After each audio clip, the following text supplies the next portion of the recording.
Y así te damos la cordial bienvenida a nuestro programa Palabras de Vida Eterna. Este programa tiene el propósito de compartir el corazón de Dios a través de las Sagradas Escrituras. Desde ya te dejamos con la audición de este día.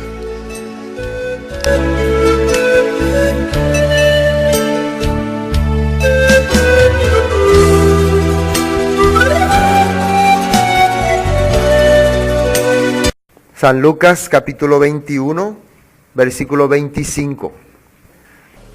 Entonces habrá señales en el sol, en la luna y en las estrellas, y en la tierra angustia de las gentes confundidas a causa del bramido del mar y de las olas. Los hombres quedarán sin aliento por el temor y la expectación de las cosas que sobrevendrán en la tierra, porque las potencias de los cielos serán conmovidas. Entonces verán al Hijo del Hombre, que vendrá en una nube con poder y gran gloria. Cuando estas cosas comiencen a suceder, erguíos y levantad vuestra cabeza, porque vuestra redención está cerca. También les dijo una parábola. Mirad la higuera y todos los árboles. Cuando veis que ya brotan, sabéis por vosotros mismos que el verano está cerca. Así también vosotros, cuando veáis que suceden estas cosas, sabed que está cerca el reino de Dios. De cierto os digo, que no pasará esta generación hasta que todo esto acontezca. El cielo y la tierra pasarán, pero mis palabras no pasarán. Mirad también por vosotros mismos, que vuestros corazones no se carguen de glotonería y de embriaguez, y de las preocupaciones de esta vida, y venga de repente sobre vosotros aquel día. Porque como un lazo vendrá sobre todos los que habitan sobre la faz de la tierra. Velad pues, orando en todo tiempo, que seáis tenidos por dignos de escapar de todas estas cosas que vendrán, y de estar en pie delante del Hijo del Hombre. De día enseñaba en el templo, y por la noche salía, y se quedaba en el monte que se llama de los Olivos. Y todo el pueblo acudía a él por la mañana, para oírle en el templo. En el tiempo del profeta Jeremías, él había anunciado muchas veces que el imperio de Babilonia iba a venir a destruir Jerusalén.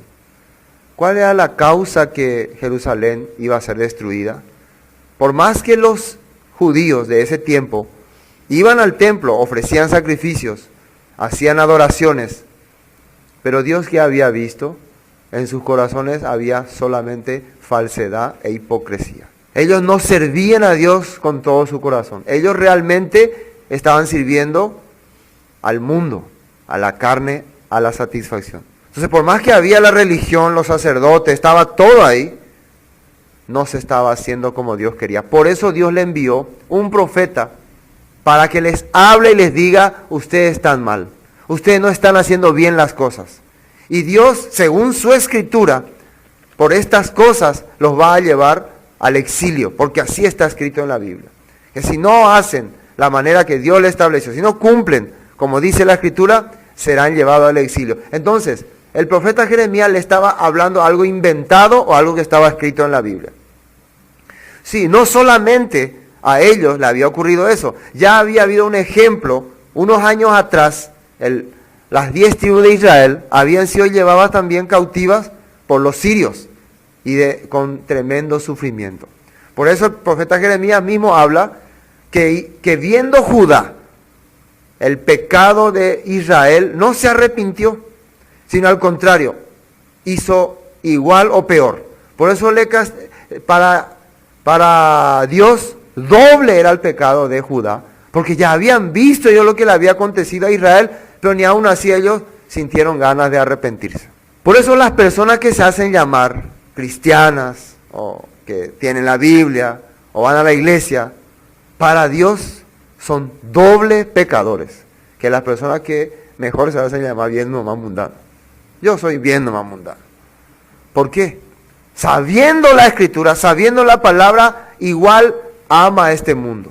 Porque las personas que, no conocen, no están metidas en el mundo de la palabra, por su ignorancia viven así. Pero una persona conociendo, sabiendo, cada vez escuchando, se le advierte, igual nomás hace así, entonces se llama doble pecador. Lo curioso, que justamente esa persona, que son doble pecador para Dios, ¿cómo se consideran ante Dios? Según la Biblia, justos. El tiempo de profeta Jeremías también, ¿cómo se llamaba? Se llamaban justos. Se sentían espirituales, se sentían el pueblo elegido de Dios. Pero Jeremías les advertía.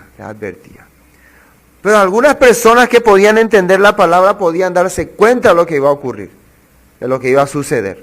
Por eso al final llegó la destrucción.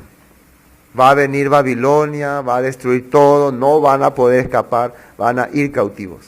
En el exilio había un hombre que se llamaba Daniel, que leía, investigaba y descubrió por qué su pueblo había ido de esa manera. Por qué ellos estaban viviendo exiliados y adorando, obligándosele a adorar ídolos. Porque no habían cumplido la Escritura, la palabra como Dios la había mandado. Daniel descubre eso viendo la Escritura. Y se arrepiente y ora a Dios, no solamente por él, sino por su pueblo. Señor, realmente nosotros hemos sido rebeldes ante tu palabra, ante tu Escritura. Señor, es tiempo de que restaure nuestro corazón. ¿Esta oración le agradó a Dios o no? Le agradó. Una persona que realmente entendió el pecado y quiere retornar, y Dios entonces cumple lo que había prometido el profeta Jeremías, hace que el pueblo retorne en un porcentaje pequeño, 5% dice, que regresó a Jerusalén, a Israel, para formar otra vez el pueblo judío. 5%, ¿qué le parece? El resto quedó todo saciado y satisfecho. No, yo que voy a irme allá a sufrir acá en Babilonia, ya estamos bien, ya vivimos bien. Ellos se quedaron. Ese pequeño grupo fue otra vez, y de ahí se formó otra vez Jerusalén. Y empezó a formarse, a seguir las leyes, aparece todo el tiempo de Esdras, Nehemías. ¿Se acuerdan cuando Esdras leía toda la ley? El pueblo lloraba, que había después de mucho tiempo otra vez escuchado así la palabra. Y hacían fiesta, hicieron otra vez la fiesta de los tabernáculos, la Pascua. Todo volvieron como anteriormente se hacía. Pero ¿qué ocurrió? Pasando el tiempo, nuevamente el pueblo se sentía otra vez satisfecho. No por la palabra, sino por la comodidad carnal. Con el imperio griego, después cuando vino el imperio romano, por más que había muchos que pelearon y lucharon, no quiere decir que no hubo personas que entendían que estaba mal. Hubo personas que peleaban y luchaban y hasta murieron por no desobedecer la palabra de Dios. En el tiempo del imperio griego, hubo personas que prefirieron sacrificarse a hacer lo que los griegos les obligaban a hacer. Los griegos les obligaban a adorar ídolos. No vamos a adorar, entonces te vamos a matar. Y preferían morir ellos. Prefirieron morir. Entonces, ¿qué ocurrió? Dios tenía que enviar ya, porque ya estaba el colmo del pecado, ya habían llegado ellos. Como hemos hablado la pasada, la parábola de los labradores malvados, Dios tenía que enviar a su Hijo. Algo que estaba profetizado desde el principio, algo que durante mucho tiempo era el tema fundamental de los profetas. Tenía que venir a anunciar y a mostrar lo que iba a ocurrir. ¿Era así o no era así? Entonces, las personas que eran entendidos en la palabra, las personas que no estaban solamente saciándose con el mundo o conformándose con el ambiente, con los imperios de ese tiempo, pudieron entender estas profecías. Generalmente estas personas, ¿quiénes eran? Eran pequeños grupos así, apartados, alejados, que no eran muy importantes, no eran las grandes denominaciones ni grandes religiones. ¿Quién era la religión que tenía más fuerza en aquel tiempo, en el tiempo de Jesús? Saduceos. Ellos ni creían en la resurrección. Ellos estaban más metidos en las cosas del mundo, en las cosas de Roma, del templo, de cobrar impuestos y de vender animales para los sacrificios. Ese era el ambiente que había en ese tiempo cuando Jesús llega. Imagínense que llega Jesús, algo esperado tanto tiempo por los profetas, pero no pueden ellos darse cuenta. Pasa desapercibido. Nadie se da cuenta que Jesús venía. ¿Qué es lo que ocurrió? ¿Por qué ocurrieron estas cosas? ¿Por qué nadie pudo notar que Jesús estaba viniendo en ese tiempo? Porque todas las personas estaban demasiado ocupados en las cosas del mundo. Pero hombres como, ¿se acuerdan? Como Juan el Bautista, de ejemplo, ¿no? Juan el Bautista, ¿qué andaba anunciando? Hay alguien que viene más poderoso que yo. No soy digno de desatarle la sandalia de su zapato. No soy digno de sus pies. Él estaba anunciando esto. Antes, ya cuando Jesús era niño, un hombre, Simón, él cuando ve al niño, por fin ha llegado el tiempo en que se cumpla la profecía de los profetas. La restauración, la consolación de Israel ha llegado. Puedes despedir a tu siervo en paz. He visto la salvación de tu pueblo Israel, dijo Simeón. Lleno del Espíritu Santo, movido por el Espíritu Santo. ¿Qué quiere decir? Era una persona que estaba pendiente de estos tiempos, ¿no?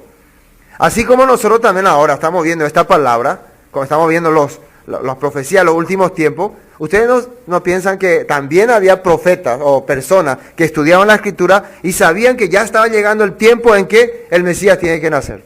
¿Por qué los magos del Oriente llegaron en ese tiempo en que Jesús nació? ¿Qué es lo que les trajo a ellos hasta ahí? Las Escrituras, la palabra, las profecías.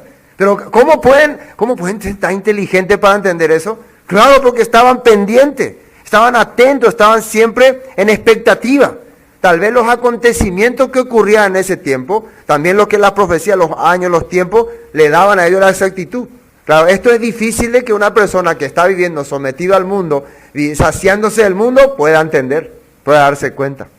Igual en el tiempo de Daniel que dijo, ya se acerca el tiempo en que nuestro pueblo tiene que retornar a Jerusalén. ¿Cómo él sabía estas cosas? ¿Cómo podía saber? Por la palabra, por la Escritura. ¿Por qué es solamente ese 5% retorna? Así como Nehemías. Nehemías también su corazón continuamente hacia donde estaba, hacia Jerusalén. Su oración hacia Jerusalén. Queremos retornar, pero solo el 5%. ¿Y el resto? ¿Dónde estaba el corazón del resto? En Babilonia. Ellos no entendieron. ¿Qué tiempo? No. Déjenle a esos fanáticos. Que Jerusalén. Nosotros vamos, demasiado bien estamos donde estamos. No nos molesten. Igual nomás acá también vamos a creer en Dios.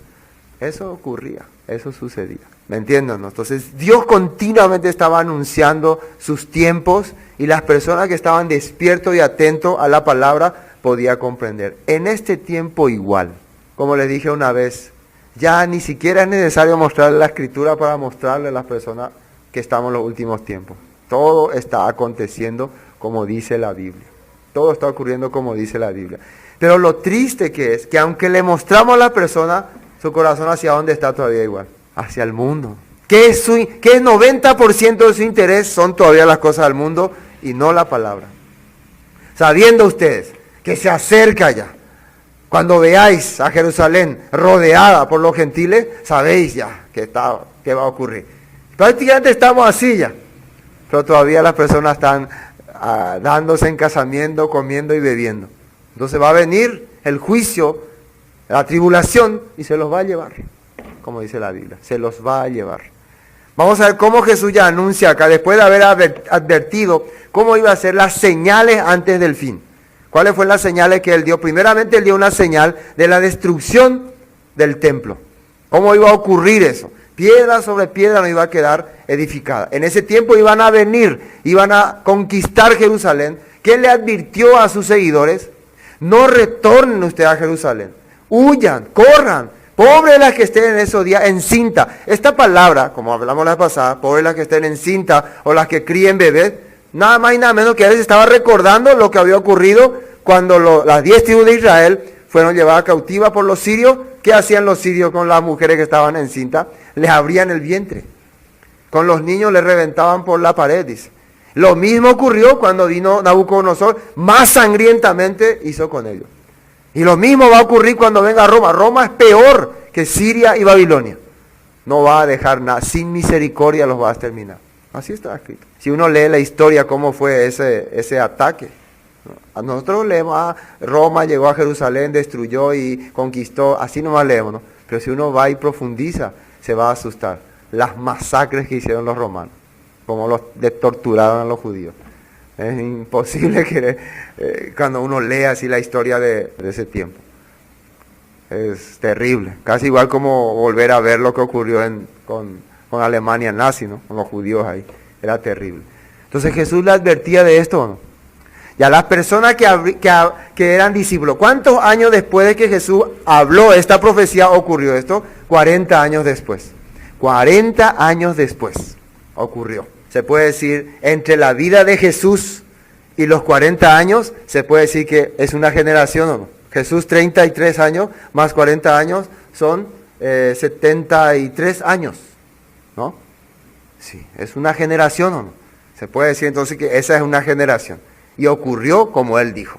Vino la destrucción, vino la aniquilación para los israelitas, para los judíos. Pero los que habían creído en Jesús, los que le habían seguido, no pasaron esta calamidad. ¿A quién entonces le vino ese sufrimiento? ¿A quién le habrá venido? A las personas que estaban viviendo feliz y contento, tranquilo. ¿Saben? A las personas, ¿saben que en ese tiempo había personas que no se metieron con la guerrilla ni con los grupos guerrilleros, pero vivían felices en Jerusalén? Jesús le dijo, cuando ustedes vean que ya se acerca, que ya la guerra se declaró, ¿qué le dijo que hagan? Corran, escapen. Claro, vos no vas a escapar si tenés tu negocio, tu responsabilidad. No, que vayan escapando si mañana tengo que hacer mi trabajo, tengo cosas que vender. No, yo no puedo estar metido en esta profecía. ¿Hace cuánto se dijo eso? Hace 40 años un carpintero que fue crucificado dijo, yo no voy a andar creyendo en esas cosas. Yo tengo muchos negocios que cuidar acá. Si la persona que tenía esa mentalidad, que no estaba preparado, claro, le llegó de repente, y aunque no estaba metido en la guerrilla contra Roma, igual cayeron todos ahí. Roma no le perdonó igual, porque según la historia, los celotes entraban en la ciudad y ellos se refugiaban en la ciudad. Y ellos le obligaban a la gente a pelear, le obligaban a la gente a luchar. Aunque no querían pelear, ya los celotes ya tomaron la ciudad. Entonces Roma, ¿en busca de quién fue? En busca de los guerrilleros. Y para destruir a los guerrilleros tenía que destruir toda la ciudad. Y aunque vos no estás con la guerrilla, pero te quedaste ahí cuidando tus cosas, defendiendo tus cosas, ya te agarró ya no podía más escapar. Entiendo, ¿no? Igual, aunque muchas personas dicen, no, pues yo no estoy en contra del evangelio ni en contra de la palabra, pero yo tengo que cuidar mis cosas, yo tengo que sostener mi vida, yo tengo que... Entonces, igual, juntos, le va a agarrar todo junto. Por eso Jesús advertía, si están en Judea, no regresen, salgan, huyan, vayan, escapen. Bueno, después le muestra también cómo va a ser los últimos tiempos, que va a haber guerras, nación contra nación, reinos contra reino. Así le hablaba. Y la señal clave para saber el tiempo del fin era que Jerusalén va a ser hollada, pisoteada por los gentiles hasta ese tiempo, ¿no?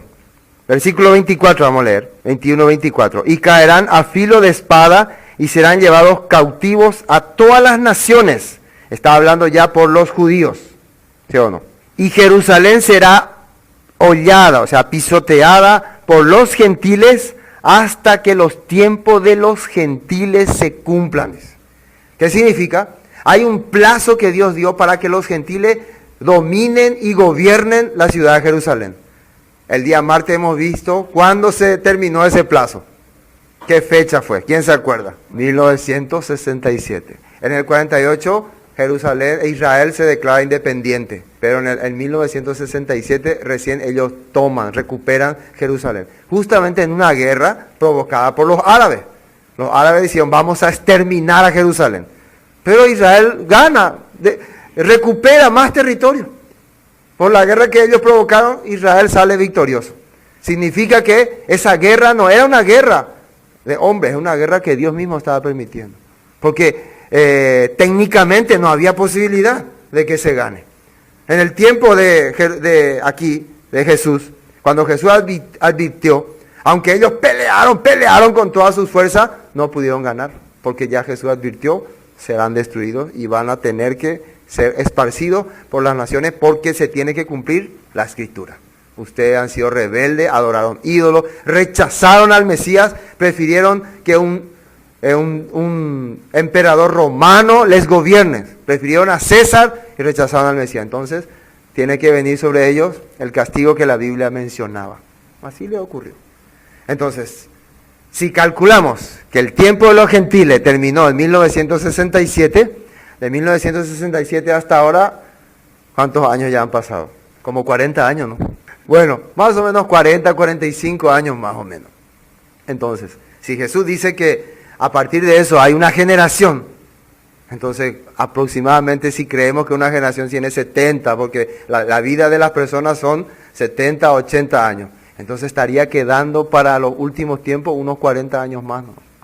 Estaríamos como casi el mismo tiempo que estamos anunciando dentro de esto, va a ocurrir, y cómo está cada día más el corazón de la persona. Cada día más sujeto, sometido al mundo. Está igual. Aunque ha ocurrido ese acontecimiento, esa señal, ¿a alguien le importa? Algunos ni sabían. Israel, yo ni sabía eso. Y me enteré. Sí. Ni sabía. ¿Por qué no sabía? Porque no estamos en eso. ¿Dónde estamos nosotros? Y estamos ahora, por ejemplo, en la Copa del Mundo. Estamos ahora en, no sé, en otras cosas estamos. No estamos pendientes en esas cosas. Yo, ni historia de Paraguay, no sé, voy a andar metiéndome en historia de Israel. Pero son datos importantes, ¿o no? Para saber en qué tiempo estamos viviendo. Para saber realmente a dónde estamos dirigiéndonos. El versículo 25. Entonces habrá señales en el sol, en la luna, en las estrellas y en la tierra. Angustia de las gentes, confundidas a causa del bramido del mar y de las olas. Cuando empiecen a ocurrir los últimos tiempos finales, ¿qué va a empezar a ocurrir? Las personas van a empezar a andar angustiadas por causa de las situaciones que están ocurriendo. ¿Qué es bramido de mar? Maremotos, furias de la naturaleza. En nuestro tiempo, en nuestra generación, ya vamos a calcular desde el 67 hasta el 2014, ¿ha habido estas angustias por bramido de mar? Sí, ha habido señales en el cielo. ¿Se acuerdan que muchas personas estaban temerosas de que va a venir el cometa y va a caer sobre la tierra y va a destruir todo?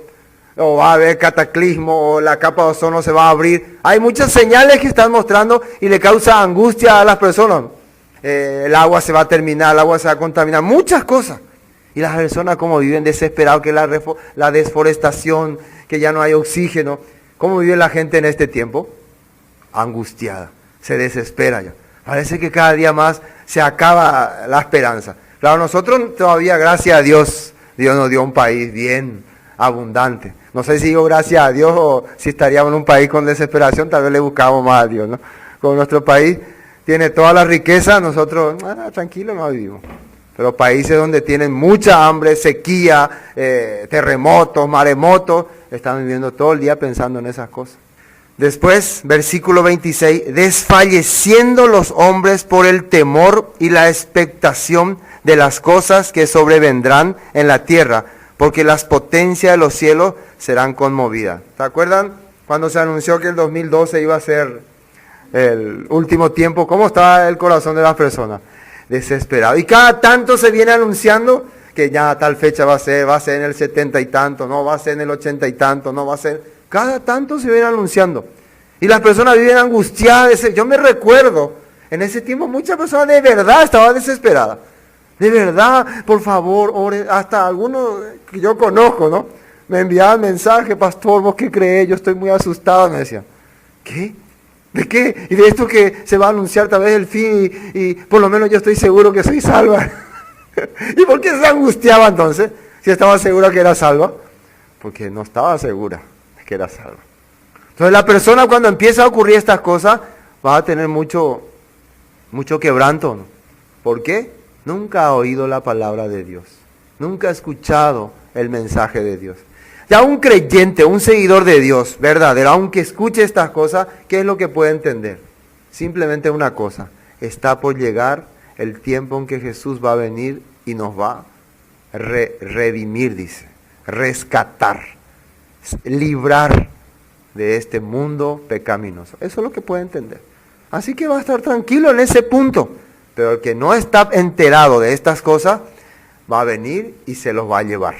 El bramido de mar se los va a llevar, les va a arrastrar. Ahora va a estar tranquilo, cómodamente, pero le va a sorprender. Vamos a ver qué dice más acá. El versículo 27. Entonces verán al Hijo del Hombre que vendrá en una nube con poder y gran gloria. Nosotros sabemos que en los últimos tiempos se va a manifestar el Hijo de Dios y todas las personas le van a ver. Pero muchos van a quedar sorprendidos y confundidos. No van a entender qué está pasando, qué está ocurriendo. Pero ¿acaso nosotros no teníamos que irnos antes? ¿Por qué nos quedamos entonces? Nosotros no teníamos que irnos ya. Muchos van a estar todos confundidos. Eso ocurrirá. Pero en ese tiempo, ¿qué va a suceder? Versículo 28. Las señales claves que Dios va a dar para que podamos entender los últimos tiempos, acaba de decir. Cuando estas cosas comiencen a suceder, erguíos. ¿Qué significa erguíos? Erguíos es como ponerte recto. Levántate ya. Deja de dormir. Deja de andar soñando. Deja de volar. Ya despertate de una vez. Entonces las personas, ¿por qué ahora están volando y soñando? ¿Quién le hace volar y soñar? Este mundo de espejismos. Este mundo falso. Le hace creer que no, tranquilo, vivan nomás ustedes, dedíquense a sus cosas. Entonces no pueden no pueden abrir la mente hacia las cosas de Dios. Difícil lo es. Ustedes escuchan lo que muchas personas les va a decir, no, pastor, para mí es muy difícil, yo tengo mucha ocupación, difícil va a ser. Entonces, pero Jesús, ¿qué está diciendo? Erguíos, dice. Y levantad vuestra cabeza, porque vuestra redención está cerca. Cuando empieza a darte cuenta que están ocurriendo todas estas cosas, todas estas catástrofes, empezá a levantar tu cabeza. ¿Qué significa? Yo puedo entender así, empezá a ponerle interés a la Escritura. Así yo puedo entender eso. No es que ahora estoy preocupado más, ahora estoy más quebrantado, ahora estoy más desesperado. No, no es eso. Las personas se desesperan así, pero cada día se alejan más de la verdad. ¿Sabes que ya estamos en los últimos tiempos? Ay, sí, yo tengo mucho miedo, por eso yo oro todo el día a Dios. Pero cada día está menos conectado a la Escritura, menos conectado a la palabra. No es a eso lo que se refiere. No es a que tenga susto y desesperación, sino que esté compartiendo, escudriñando, estudiando más la Escritura, teniendo interés en saber qué va a ocurrir y cómo va a ser y qué sucederá. Buscando la verdad, escudriñando la palabra. Por eso Jesús le decía, escudriñen la Escritura y se van a dar cuenta en qué tiempo estamos, en qué momento estamos. Van a descubrir todas las cosas. Ustedes no leen la Biblia, por eso no pueden darse cuenta. Versículo 29. También les dijo una parábola. Y una vez más, ¿cuándo es que Jesús mencionaba la parábola? Ya nos parece que no están entendiendo ellos, parece que no captan, parece que su corazón se está desanimando. Entonces les voy a explicar con parábola, para que capten un poco. Y fíjense en la parábola que le da, porque vamos hoy a investigar esta parábola. También le dijo una parábola, mirad la higuera y todos los árboles, cuando ya brotan, viéndolo sabéis por vosotros mismos que el verano está ya cerca. ¿Qué significa esta parábola con la higuera? ¿Ustedes ya vieron alguna vez el árbol de higuera? En el invierno todas sus hojas caen, queda sin hojas, peladito queda. Pero cuando ya está por terminar el invierno, le salen hojitas pequeñas así. Y cuando uno va viendo estas hojitas, ¿qué entiende? Allá está por terminar el invierno. El invierno era terrible para ellos, porque en el invierno ahora está nuestro invierno, claro, no es tan terrible, pero el invierno duro allá en esa región es con nieve, frío. Entonces ellos tenían que estar así, muy abrigados, muy escondidos. Pero cuando ya veían su higuera que reverdecía, pronto va a terminar este duro invierno. Y va a haber otra vez el sol radiante, las flores, las plantas. Así también ustedes tienen que ver cuando la higuera esté reverdeciendo. Pero una parábola, una higuera, ¿a qué se habrá referido? Y nosotros por la Escritura podemos saber a quién Dios se refiere cuando habla de la higuera. ¿A quién se refiere? Pero tenemos que comprobar por la Biblia. Así que vamos a ver algunos versículos, primeramente. Oseas capítulo 9, quiero mirar. Oseas capítulo 9. Oseas capítulo 9, versículo 10.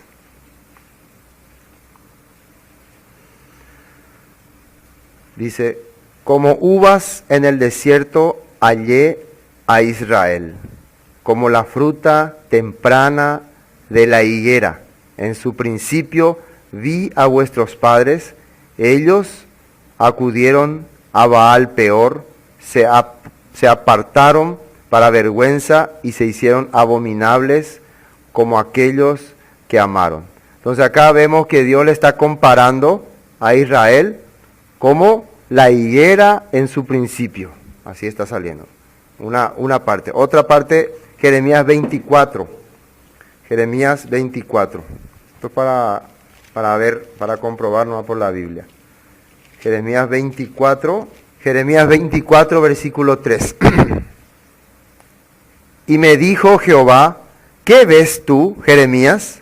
Y dije, higos buenos, muy buenos, y malos, muy malos, que de malos no se pueden comer. ¿Qué está viendo Jeremías? En una visión, está viendo higos buenos, muy buenos, y higos malos, muy malos, que de malos no se pueden comer. Bueno en la Biblia representa a una persona que hace lo que Dios dice, y malo representa que hace lo que Dios no dice, que contradice a Dios. Entonces podemos entender que Jeremías está viendo las personas que realmente hacen lo que Dios dice, cumplen su palabra, y también está viendo otros que no hacen, que tanto que no obedecen, Dios no puede unirse con ellos. Eso significa no se pueden comer, Dios no puede tener comunión ni unión con ellos, porque son muy desobedientes. El versículo 4, y vino a mí palabra de Jehová diciendo, así ha dicho Jehová, Dios de Israel, como estos higos buenos, así miraré a los transportados de Judá, a los cuales eché de este lugar a la tierra de los caldeos, para bien, porque pondré mis ojos sobre ellos para bien, y los volveré a esta tierra, y los edificaré, y no los destruiré, los plantaré, y no los arrancaré. Está hablando de las personas que Él va a enviar, que va a llevar a Babilonia, y que en ese lugar, en ese tiempo, ellos van a unir otra vez su corazón con Dios. ¿Se acuerdan que Habacuc le había reclamado a Dios? Señor, si usted lleva a los transportados, ellos allá se van a corromper y se van a perder. No te preocupes, no te preocupes. El soberbio morirá en su soberbia, pero el justo por la fe, por su fe vivirá. Justo, ¿quién es? El que cree mi palabra, el que tiene mi palabra, allá en Babilonia, Dios le va a levantar. Eso está hablando aquí también. Va a haber la persona que allá me van a encontrar, me van a descubrir, van a entender la causa por la cual ellos están acá. Y nosotros sabemos que eso ocurrió con Daniel, por ejemplo, ¿no? Entonces, el versículo 5, ¿no? Así, versículo 6. Porque pondré mis ojos sobre ellos para bien, y los volveré a esta tierra, y los edificaré, y no los destruiré, los plantaré, y no los arrancaré. Versículo 7, y les daré corazón para que me conozcan, que yo soy Jehová, y me serán por pueblo, y yo les seré a ellos por Dios, porque se volverán a mí de todo su corazón. Así está hablando. ¿Desde dónde van a volver de todo su corazón? Desde el cautiverio. Dios le va a buscar. ¿A quiénes? A estos higos. ¿Qué dijo Dios que era una de las señales que tenía que ver? Cuando la higuera esté reverdeciendo, saber que el tiempo está cerca. ¿Qué es la higuera? Israel. Israel apareció oficialmente, ¿no?, como país en 1948. Recuperó Jerusalén en 1967. Nosotros podemos decir que ya está reverdeciendo, ya está la hoja grande, ya y todo. Tal vez en 1967 estaba reverdeciendo, pero en nuestros tiempos ya está por madurar ya. Estamos ya prácticamente llegando a los últimos tiempos, porque es un milagro de Dios. ¿Cuántos años Israel estuvo perdida, esparcida? Los judíos estuvieron esparcidos por todo el mundo. Muchos años. ¿Cuántos reinos y países que conquistaron Jerusalén desaparecieron?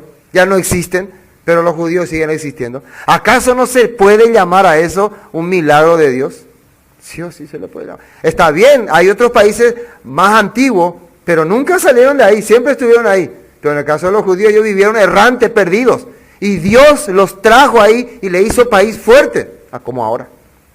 ¿Me entiendo? Dios los estableció otra vez. Le dio el mismo nombre, Israel. Aunque a muchos no les guste. ¿Entienden? No podemos decir que ese Israel que está ahora es el Israel de Jesucristo. Pero sí podemos decir que es una señal de que Dios está empezando a trabajar en su territorio. Eso sí podemos decir, ¿no? Y que muchas personas están yendo a vivir ahí porque creen que ahí es el lugar donde Dios tiene que manifestarse. Muchas personas están yendo. Sus corazones están puestos otra vez hacia Jerusalén. Como dice la Biblia, en donde esté, en cualquier rincón, si orares con tu corazón hacia Jerusalén, yo voy a oír tu oración. Así está escrito. Así hacía Daniel, así hacía Nehemías. Y Dios le respondió. Bueno, un versículo más para ver esto de la higuera. Cantar. Cantar de los cantares. Nosotros sabemos que Cantar de los Cantares es una carta muy romántica, ¿no? Pero este romance está tratando de mostrar el amor que tiene Dios hacia su esposa. ¿Y quién es su esposa? Según la Biblia, según hemos visto, ¿quién es su esposa? La iglesia. ¿Quién es la iglesia según la Escritura? Los sacados fuera, los que han vencido, el pueblo de Israel. Ese es su esposa. Vamos a ver qué dice. Vamos a ver si es cierto. Por la Biblia tengo que comprobar si es cierto o no. Vamos a ver, que la palabra nos haga comprobar eso. El versículo 10. Mi amado habló y me dijo, levántate, oh amiga mía, hermosa mía, y ven. Porque he aquí, ha pasado el invierno, se ha mudado, la lluvia se fue, se han mostrado las flores en la tierra. El tiempo de la canción ha venido y en nuestro país se ha oído la voz de la tórtola. La higuera ha echado sus higos y las vides en cierne dieron olor. Levántate, oh amiga mía, hermosa mía, y ven. Paloma mía, que estás en los agujeros de la peña, en lo escondido de escarpados parajes. Muéstrame tu rostro, hazme oír tu voz, porque dulce es la voz tuya y hermoso tu aspecto. Esa poesía, vamos a decir, esa canción que Salomón está escribiendo, es una canción dirigida a su pueblo. Si ustedes leen bien el libro de Cantares, está dirigida a su pueblo, que le está comparando con la higuera. Está diciendo, ya está cerca, ¿qué cosa?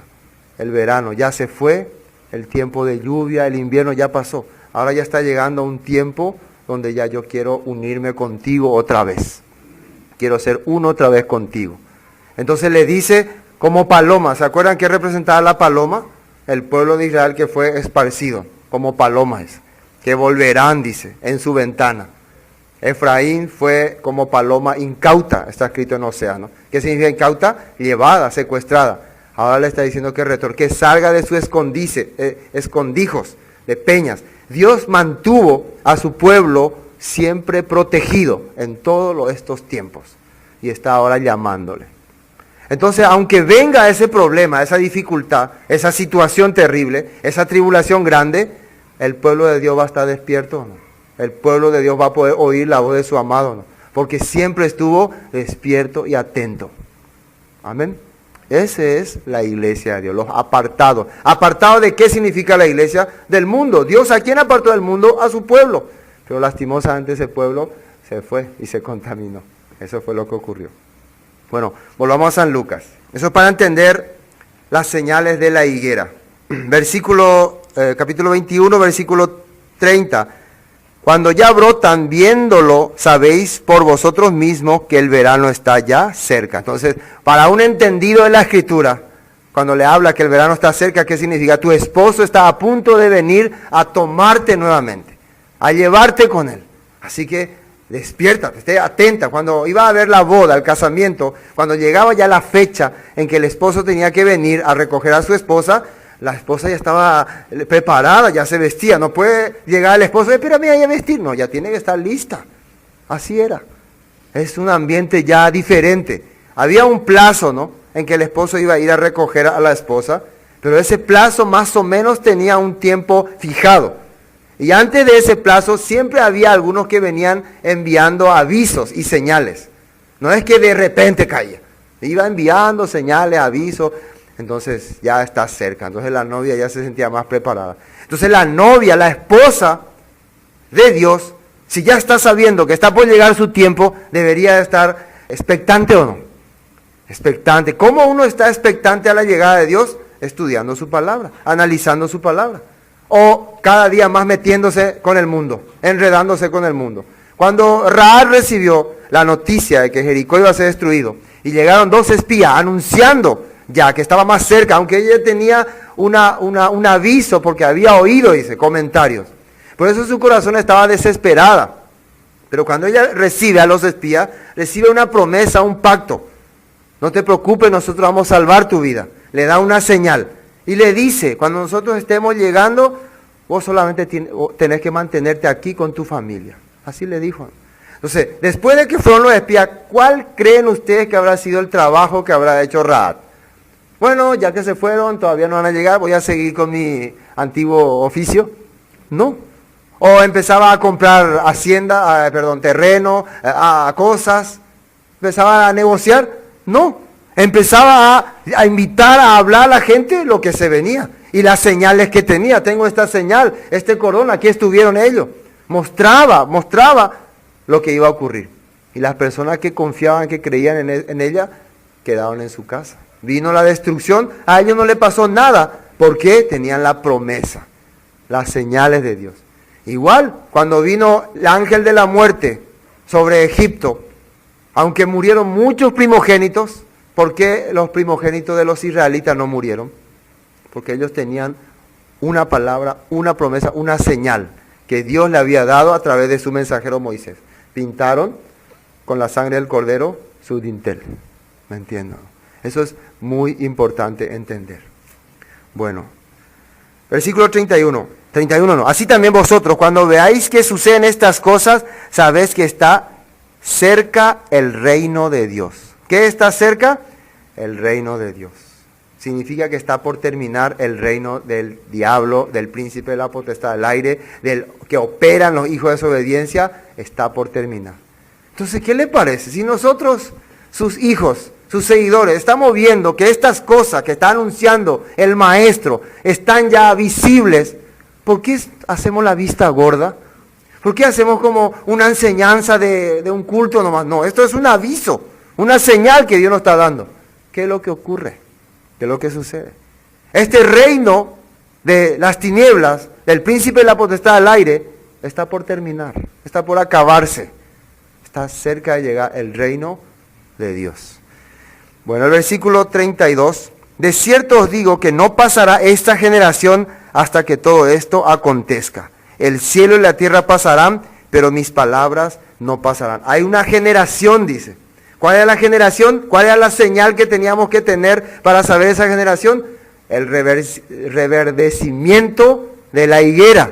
¿Cuál es esa higuera? Es Israel. Pero imagínense hoy en día a las personas cuando vos hablas de Israel, ya le da comezón ya. Ay, pastor, no haya la mención, nada más Israel, judío. Yo no quiero saber nada de ellos. A mí no me importa lo que pasa con los judíos. Yo soy creyente, cristiano, creo en Cristo y Jesucristo, por cierto, ¿de qué nacionalidad era? Y bueno, ¿por qué no nos tienen que interesar entonces? Todos los apóstoles que eran judíos. Toda la escritura, ¿de dónde salió? De ese pueblo. Entonces, ¿por qué no nos tiene que interesar si ahí está la señal para entender los últimos tiempos? Significa que somos personas, o sea, hay personas que no están de acuerdo con ese reino que está viniendo. Prefieren que continúe este reino. Significa son opositores. ¿Se acuerdan que decía en la parábola de las 10 minas? Que había un grupo que no queremos que reine sobre nosotros, que rechazaron al rey que venía a reinar sobre ellos. Así, existe ese grupo, van a rechazar. No queremos seguir gobernándonos como estamos. Queremos que César siga guiando nuestras vidas. Queremos seguir en el imperio de César. Igual las personas que quieren seguir saciándose del mundo, divirtiéndose en el mundo, sí o sí cuando escuchan sobre el reino de Dios, el reino de Israel, le va a causar enojo. Porque el reino de Israel que trae sus mandatos y sus ordenanzas. Y eso es lo que primeramente choca. Vamos a seguir viendo qué dice. Entonces, ¿qué dice el versículo 33? El cielo y la tierra pasarán, pero mis palabras no pasarán. Entonces, ¿cuáles son sus palabras? No solamente lo que está diciendo acá, se está refiriendo a la Escritura, a lo que está en la Biblia. ¿Qué puede hacer que nosotros podamos distinguir los tiempos y los últimos tiempos? La Escritura. ¿Cómo podemos saber que Israel es la higuera? ¿Cómo podemos distinguir todos estos tiempos? Por las cosas que ocurrió, por lo que dijeron los profetas.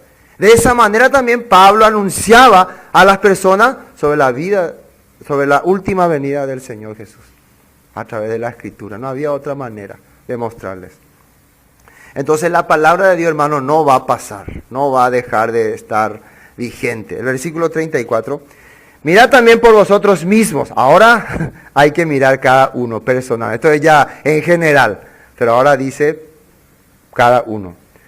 Mirad también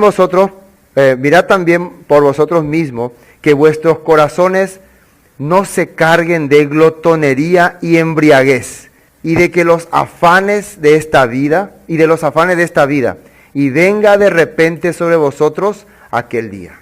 Ahora ya quiere que personalmente tengan en cuenta. Atiendan muy bien la vida que están llevando. Atiendan muy bien el camino que están siguiendo.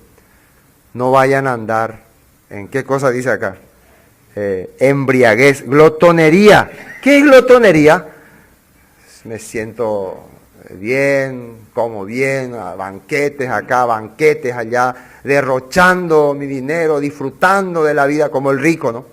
El rico disfrutaba, se plata, o sea, ya pues se plata, ella pues, o sea, de violento ser la, vaya, pues está bien, tu plata. Pero Jesús le advierte, nomás cuidado, no te estés distrayendo de las cosas de Dios por las cosas del mundo.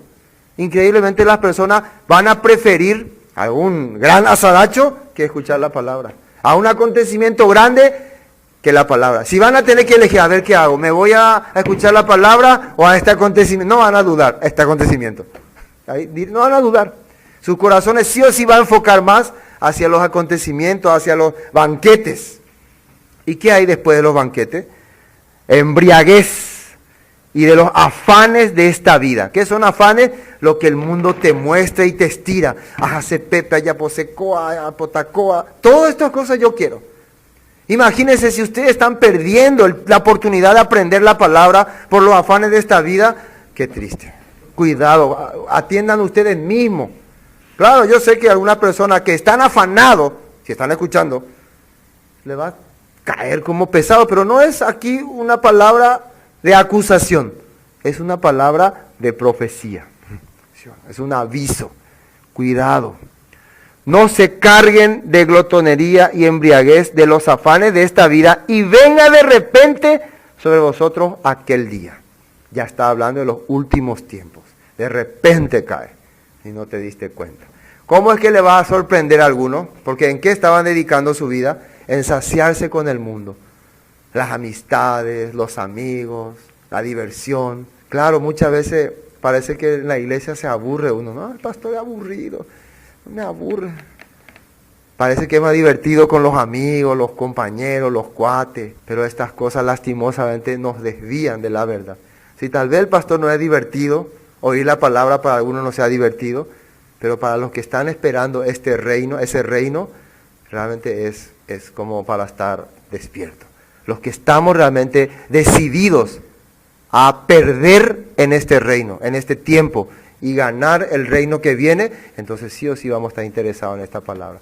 Ahora los que definitivamente están bien con Roma y César, entonces esta palabra va a caerle un poco pesado. No, yo estoy bien como estoy, me gusta César, yo prefiero que César me gobierne, entonces no va a querer oír esta palabra. Vamos a ver algunos versículos sobre los últimos tiempos que ya nos hablaba el apóstol Pablo. Segunda de Tesalonicenses, capítulo 1, referente a este estado, a esta situación. Segunda de Tesalonicenses, capítulo 1, versículo 3. Ten también lo que dice el apóstol Pablo.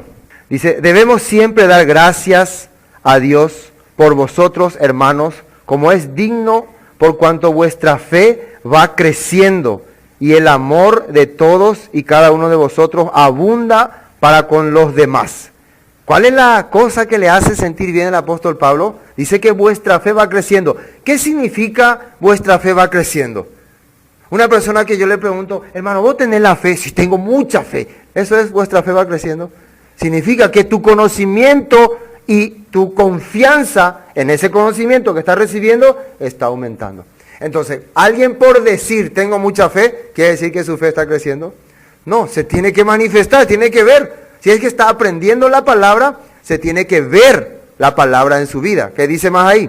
Tanto que nosotros mismos nos gloriamos de vosotros en las iglesias de Dios por vuestra paciencia y fe en todas vuestras persecuciones y tribulaciones que soportáis. Ya, no es solamente decir tengo fe. ¿Cuál es lo que hace que Pablo se gloríe de los hermanos? Que él está viendo que a pesar de que hay persecución, dificultad, situación difícil, ellos no dudan en estar primero firme en la palabra, en confiar en lo que dice la palabra, a pesar de todas las dificultades que tienen. Es como para gloriarme en el Señor, realmente estás trabajando en esta gente, realmente estás demostrando que esta gente está creyendo tu palabra, está viviendo conforme a tu escritura, te doy la gloria. Eso está diciendo. Usted está viendo el cambio en la persona, porque están compartiendo, están trabajando con los demás, dice. Están anunciando la palabra, sirviendo a los demás, eso están haciendo. Si eso están haciendo, a eso se le llama las iglesias.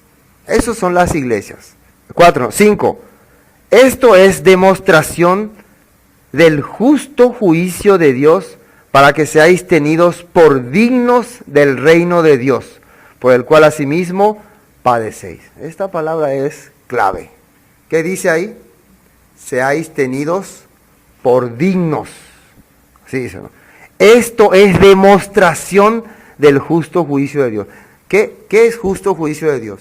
Ustedes vean, ustedes que son incrédulos. Esto es un hablar nomás, esto no es que estoy diciendo, estoy como que Jesús está hablando. Miren mi pueblo, cómo han cambiado, cómo ellos han dejado el mundo, han dejado los afanes por mi palabra, por mi escritura. Entonces yo voy a demostrar realmente que soy justo, porque a ellos le voy a tener por digno de heredar mi reino. ¿A quién le está mostrando esto? A los que han vivido opuestos a eso. Estas personas que ahora están considerando pérdida de tiempo, lo que hace uno a estudiar la Biblia. Estas personas están considerando mejor yo me dedico al mundo que andar perdiendo mi tiempo a ir a escuchar ahí, gastar esto, gastar aquello. No, van a ver un juicio establecido en estas personas que han vivido de esta manera, que han sido tenidos por dignos para ir al reino de Dios. Esto es demostración del justo juicio de Dios para que seáis tenidos por dignos del reino de Dios, por el cual asimismo padecéis.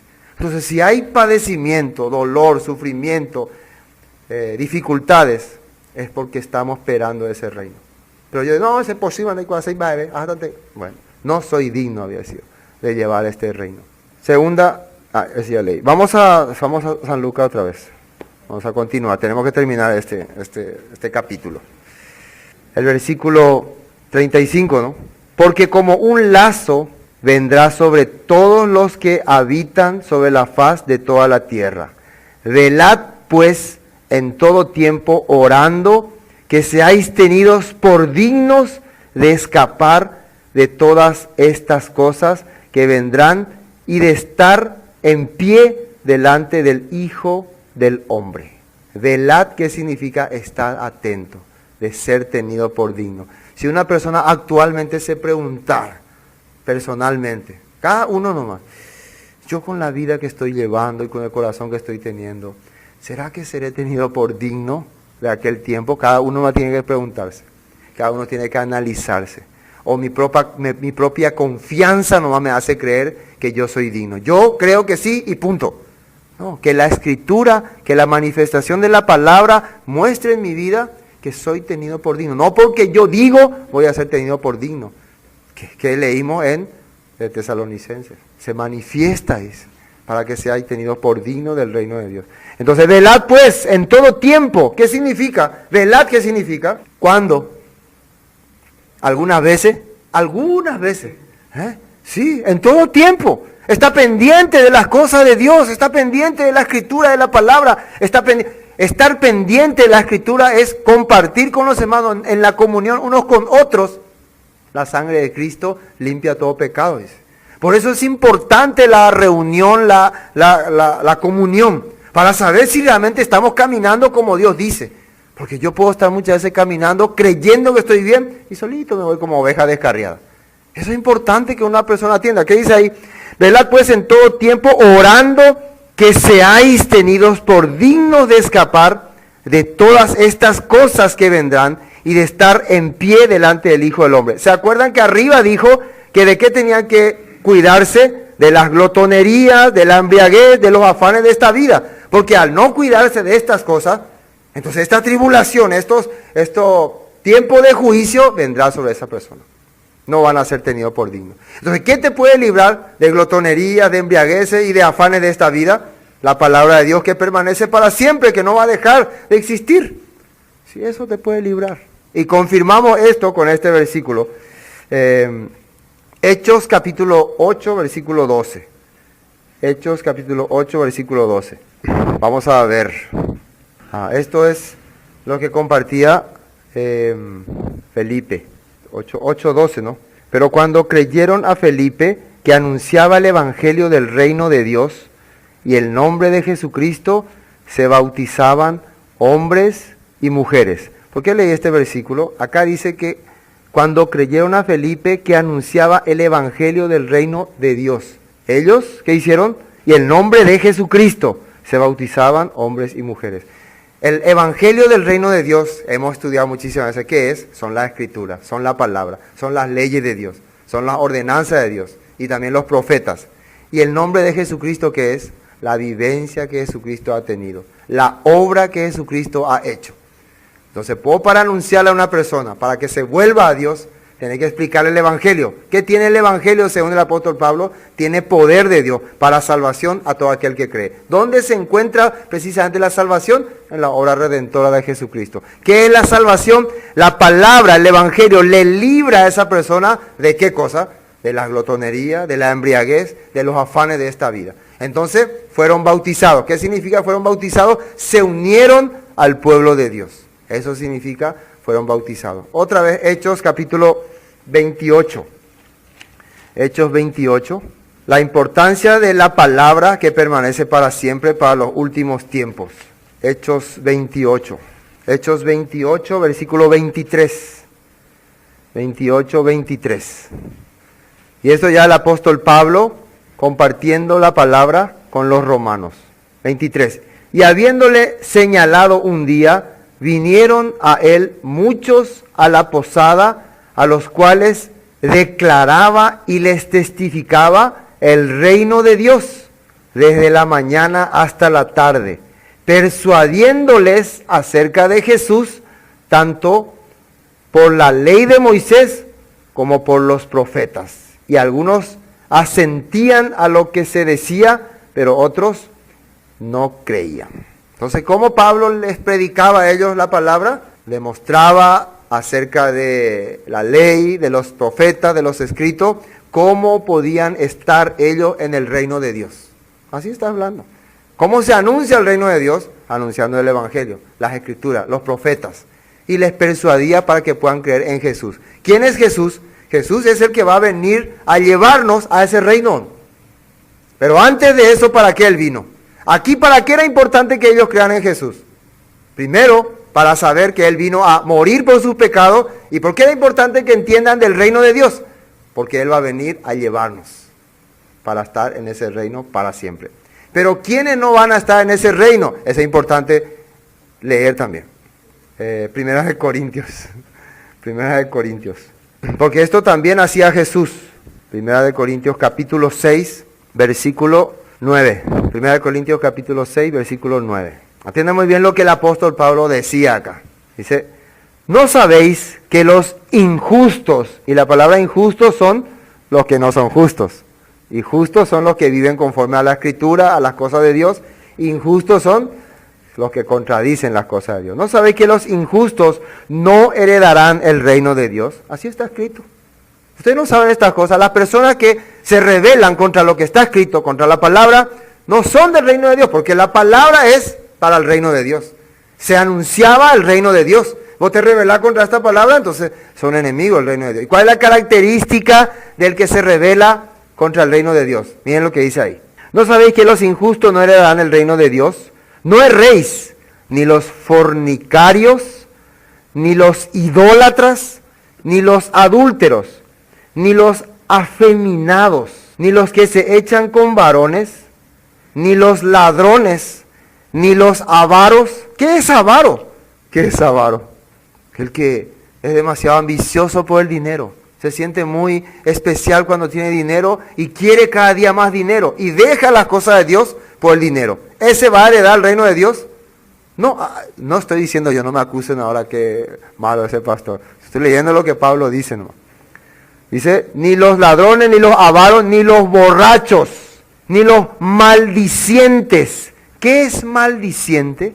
La persona que pasa diciendo, te va a pasar eso, te va a ocurrir eso, te va a suceder eso. Que pasa echándole condenaciones a otra persona.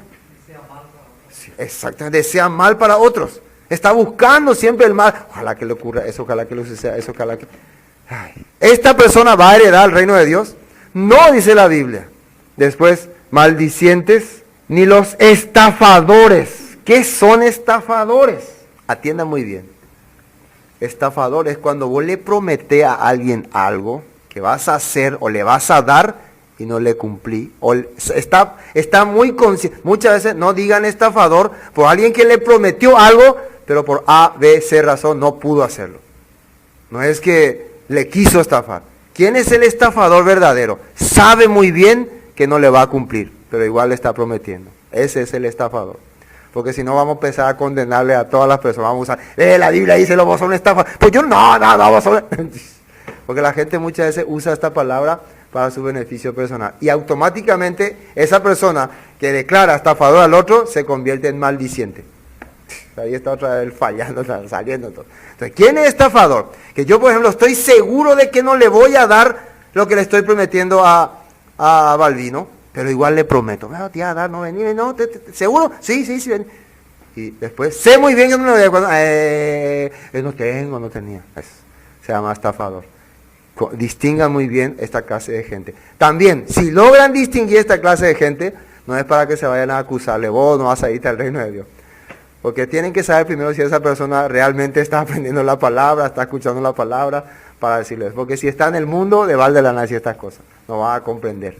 Es mejor que ustedes primero aprendan. Nosotros que estamos estudiando la Biblia, que estamos deseando con todo corazón ir al reino de Dios, es para nosotros esta palabra. Amén. No para empezar a mirarle a otra persona. Bueno, ni los ladrones, ni los avaros, ni los borrachos, ni los maldicientes, ni los estafadores heredarán el reino de Dios. Y esto erais algunos, mas ya habéis sido lavados, ya habéis sido santificados, ya habéis sido justificados en el nombre del Señor Jesús y por el Espíritu de nuestro Dios. ¿Qué significa? Que ya no somos así, ya no nos comportamos así. Éramos así, ahora ya no. Porque la palabra de Dios cuando dice que hemos sido justificados, quiere decir que la enseñanza de Dios llegó a nuestro corazón. Bueno, terminemos el último versículo de San Lucas, nos faltó. Versículo 37, ¿no? ¿Qué hacía Jesús después de todas estas cosas? Ya ven que cuando Él llegó al templo, cuando Él anunció estas cosas, cuando le desafiaron los discípulos, los fariseos, los saduceos, al final Él quedó, ¿cómo se puede decir? Con la verdad, con la realidad. Nadie podía contradecirle porque Él hablaba conforme a la Escritura. Por eso muchas personas decidieron seguirle desde aquel tiempo. Versículo 37. Y enseñaba de día en el templo y de noche saliendo se estaba en el monte que se llama de los Olivos. ¿Dónde se iba Jesús de noche? En el monte de los Olivos. Entonces Él tenía una mansión, un hotel, un penthouse. Ahí nomás se quedaba, ahí con sus discípulos, ahí dormían. Tal vez hacía frío, se tapaban. Uno cuando piensa estas cosas, hasta le da pena, ¿no? Que no, yo no puedo predicar el Evangelio porque me falta esto, me falta aquello, no tengo esto, necesito esto, necesito esto. Para Jesús, ¿qué era necesario para predicar el Evangelio? Solamente la Escritura, la palabra nomás, no necesita más nada. Hermanos, si nosotros somos discípulos de Jesús, creemos en su palabra, ¿por qué no podemos anunciarle a nadie la Escritura? ¿Por qué no podemos hacer como Él también? ¿Por qué no podemos comunicar? Yo no soy Jesús, pastor. Bueno, soy su discípulo entonces. El discípulo sigue a su maestro. Si nosotros nos consideramos discípulos, no vamos a estar afanándonos 100% en esta vida. Vamos a afanarnos en esta vida para una cosa, para anunciar el Evangelio. Si tengo que trabajar, es porque tengo que anunciar el Evangelio. Tengo que compartir la palabra con las personas. Ese va a ser el objetivo de mi trabajo. Eso yo estoy hablando según lo que veo en la Biblia. No puede ser también que sea la verdad. Ustedes pueden apelar. No, no es la verdad. Pero eso es lo que yo, cuando veo esto, siento en mi corazón. Que él no le importaba ninguna situación. Se iba a la noche, me imagino, ¿no?, al Monte de los Olivos con su discípulo ahí, y bien temprano otra vez venía, porque le quedaban pocos días, ¿o no? Había poco tiempo acá. Estamos a días de su crucifixión. Es el tiempo que yo tengo que predicar. Aunque muchos no creían, no entenderían, pero voy a predicar, voy a compartir. Por eso él no tenía, en Jerusalén vivir no era fácil. Ahí tenía que, solo ricos vivían en Jerusalén.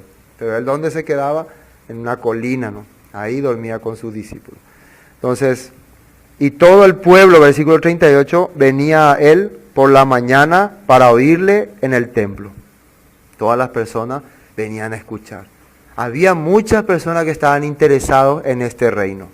Había muchas personas que querían realmente salir del sistema de Roma y de los saduceos. Espero que en nuestro tiempo, ¿no?, en nuestras comunidades, no solamente exista personas que congregan, sino personas que quieran salir de ese sistema para anhelar ese reino. Yo pienso que nosotros no estamos acá para crear otra vez un sistema, porque no estamos más para formar el reino de este mundo. Estamos para formar el reino que se acerca, para promocionar, anunciar el reino que viene. Amén.